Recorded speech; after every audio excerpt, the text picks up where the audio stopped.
Eles comandaram facções, espalharam o medo por todo o Brasil, assassinaram sem piedade e fizeram a polícia mobilizar operações gigantescas para tentar capturá-los. E galera, alguns ficaram anos escondidos. Outros desafiaram o Estado por décadas. E galera, todos esses entraram para a história como alguns dos criminosos mais perigosos que esse país já conheceu. Mas afinal, quem são esses homens? O que eles fizeram para serem tão temidos até os dias de hoje? E como eles conseguiram construir um império do crime? No vídeo de hoje você vai conhecer os 10 criminosos mais temidos da história do Brasil. Mas já fica o aviso, algumas histórias são tão violentas que parecem roteiro de filme. Então galera, já se aconchega aí, pega aquele café quentinho e venha com a gente conhecer os 10 criminosos mais temidos da história do Brasil.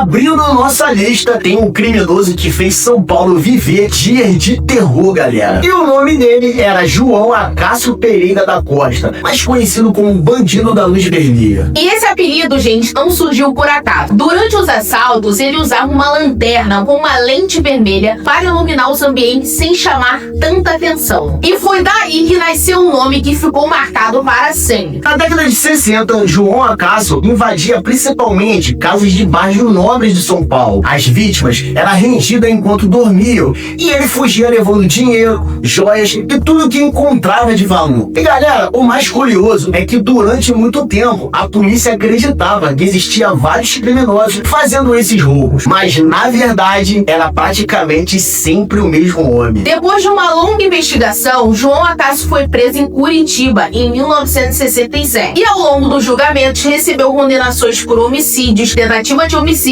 e dezenas de roubos. As penas somavam mais de 350 anos de prisão. Só que naquela época, galera, a lei brasileira limitava o tempo máximo de prisão. E depois de cumprir 30 anos, ele foi colocado em liberdade. É sempre assim, né, cara? O cara faz, rouba, mata, faz tudo. Daqui a pouco tá preso pra tudo de novo. 30 aninhos. Aí o cara vai, sai 30 anos, faz tudo de novo. Poucos meses depois, em 1998, ele foi morto durante uma discussão em um bar na cidade de Joinville, lá em Santa Catarina. E até hoje, o Bandido da Luz Vermelha continua sendo lembrado como um dos criminosos que mais assustaram o Brasil e um dos maiores símbolos da criminalidade lá na década de 60. Agora, vamos falar de um criminoso que pouca gente conhece pelo rosto, mas que era considerado um dos homens mais perigosos do crime organizado brasileiro. E o nome dele era Marcelo Fernando Pinheiro Veiga, mais conhecido como Marcelo Piloto. Marcelo Piloto foi apontado pelas autoridades como uma das principais lideranças do Comando Vermelho.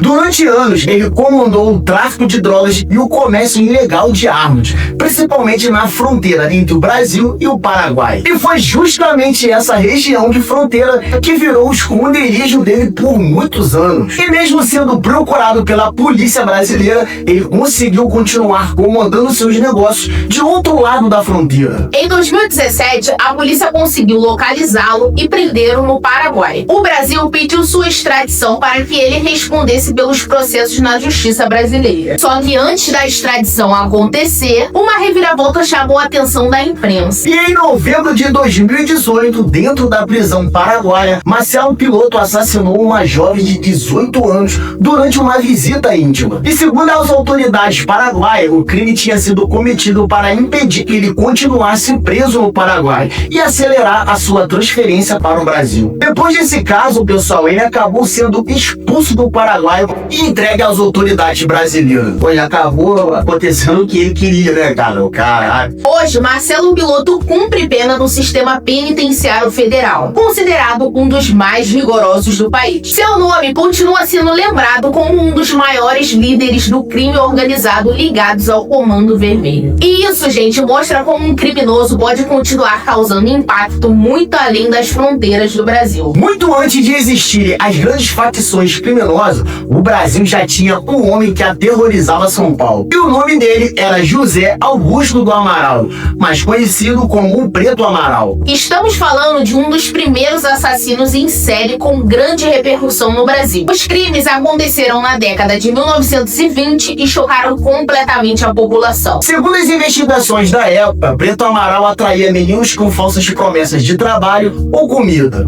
As vítimas eram levadas para locais isolados onde eram assassinadas. E os crimes, pessoal, provocaram medo em toda a cidade de São Paulo naquela época. Gente, imagina viver uma época que as crianças simplesmente desapareciam e ninguém sabia quem era o responsável. E a população de São Paulo naquela época entrou em um grande pânico. Depois de uma grande investigação, a polícia conseguiu prendê-lo em 1927. Durante os interrogatórios, ele confessou parte dos crimes, embora não existam divergências históricas sobre o número exato de vítimas. E mesmo quase 100 anos depois, o caso ainda é estudado por pesquisadores da criminologia brasileira. E Preto Amaral, gente, morreu poucos meses após ser preso. Ele foi vítima de tuberculose antes de ser julgado, mas a sua história atravessou gerações, galera, e continua sendo lembrada como um dos casos criminais mais assustadores da história do Brasil. E, gente, por ter espalhado o medo em uma época em que os crimes em série eram praticamente desconhecidos no país, Preto Amaral ocupa o 8º lugar da nossa lista, galera, dos criminosos mais temidos da história do Brasil. E, galera, lá em 1998, a cidade de São Paulo parou. Gente, mulheres estavam desaparecendo e ninguém fazia ideia de quem era o responsável. E o que mais assustava é que ele parecia uma pessoa comum, gente. Francisco de Assis Pereira abordava mulheres dizendo que era fotógrafo e prometia ensaios para revistas de moda. Depois de conquistar a confiança das vítimas,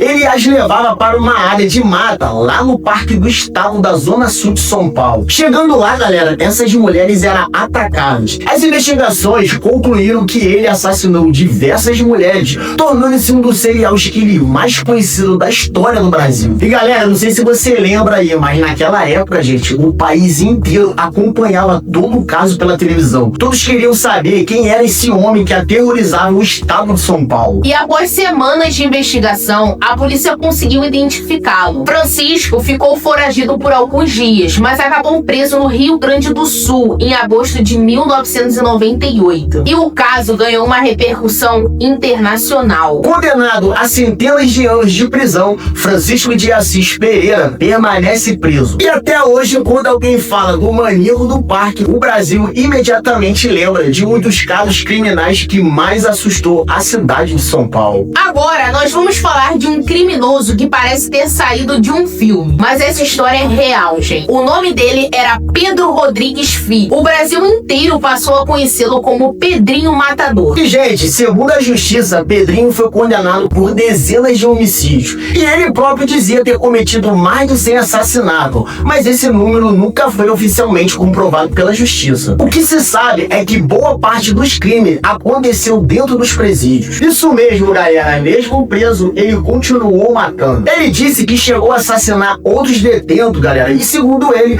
havia cometido crimes contra crianças ou estupro contra as mulheres. Um dos casos mais conhecidos aconteceu logo no início da sua trajetória criminosa. Depois de descobrir que o próprio pai havia assassinado sua mãe, Pedrinho matou o pai dentro da prisão durante uma visita. E esse episódio ajudou a construir a fama que carregaria pelo resto da vida. E ao longo de décadas, o nome dele virou sinônimo de violência dentro do sistema prisional brasileiro. Após cumprir mais de 40 anos de prisão, Pedrinho foi colocado em liberdade. Anos depois, em março de 2023, Pedrinho foi assassinado a tiros na cidade de Mogi das Cruzes, lá em São Paulo. E independentemente do que ele dizia sobre escolher suas vítimas, os fatos mostravam, galera, que Pedrinho Matador entrou para a história como um dos criminosos mais violentos e temidos que o Brasil já conheceu. Agora, a gente entra em um nome que durante décadas foi considerado um dos homens mais procurados do Brasil. Estamos falando de Luiz Carlos da Rocha, mais conhecido como Cabeça Branca. Segundo a Polícia Federal, ele comandava uma das maiores organizações do tráfico internacional de drogas da América do Sul. A investigação apontou que toneladas de cocaína eram enviadas do Brasil para países da Europa. E o mais impressionante, pessoal, é que ele conseguiu escapar da polícia polícia por quase 30 anos. E enquanto ele era procurado em diversos estados, levava uma vida aparentemente tranquila. A fuga dele, gente, terminou em 2017, quando uma operação da Polícia Federal conseguiu localizá-lo em Sorriso, no Mato Grosso. E a prisão foi considerada uma das mais importantes da história recente da corporação. Durante muitos anos, Luiz Carlos da Rocha foi um dos homens mais procurados do país. E até hoje, o seu nome é lembrado como um dos maiores traficantes internacionais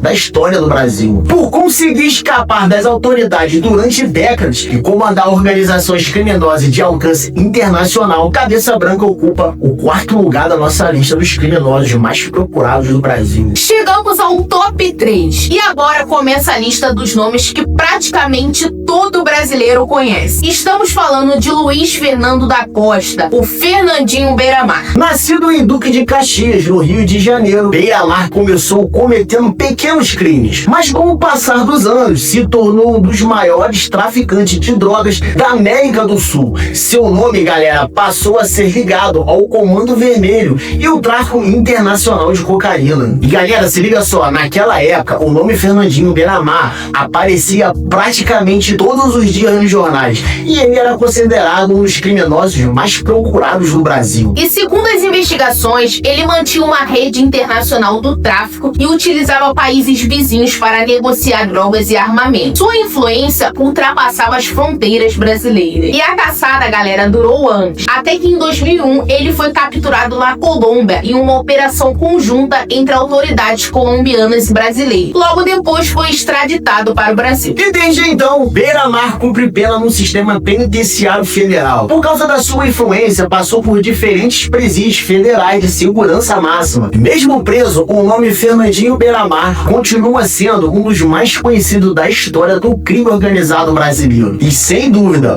um dos criminosos mais temidos que esse país já viu, galera. E agora chegamos ao 2º lugar, e talvez ao criminoso mais influente da história recente do Brasil. E estamos falando de Marco William Camacho, mais conhecido como Marcola. Marcola nasceu em São Paulo e entrou para o mundo do crime ainda jovem. Depois de várias passagens pela polícia, acabou preso, mas foi justamente dentro do sistema prisional que seu nome ganhou força. E segundo as autoridades, ele se tornou a principal liderança do PCC, a maior facção criminosa do país. E o que mais assustava, pessoal, é que mesmo atrás das grades, a polícia acreditava que ele continuava exercendo influência sobre integrantes da organização. O nome Marcola ficou conhecido nacionalmente em 2006. O nome de Marcola ficou conhecido nacionalmente em 2006, quando São Paulo enfrentou uma onda de ataque atribuídos ao PCC. Foram ações contra forças de segurança, incêndio de ônibus e rebeliões em presídios que paralisaram parte do estado e marcaram a história da segurança pública brasileira. Naquela época, milhões de brasileiros acompanharam tudo pela televisão. Galera, tipo assim, a sensação era que o crime organizado estava enfrentando o Estado. E por causa do alto risco, Marcola foi transferido para o sistema penitenciário federal. Desde então, permanece sob um dos regimes de segurança mais rígidos do Brasil. E até hoje, quando se fala de um crime organizado no Brasil, é praticamente impossível não lembrar do nome Marcola. E apontado pelas autoridades como principal liderança do PCC durante muitos anos, galera, Marcola se tornou um dos criminosos mais temidos e influentes da história do Brasil. Por isso, ele ocupa o 2º lugar da nossa lista. E chegamos ao 1º lugar da nossa lista, e eu já vou te falar que esse caso é assustador. E estamos falando de Thiago Henrique Gomes da Rocha, mais conhecido como serial killer de Goiânia. E o mais assustador, gente, é que em muitos casos as vítimas pareciam ser escolhidas a dedo. Thiago trabalhava como vigilante, gente, e foi preso em outubro de 2014. Olha só, pessoal, nos primeiros depoimentos ele confessou 39 assassinatos,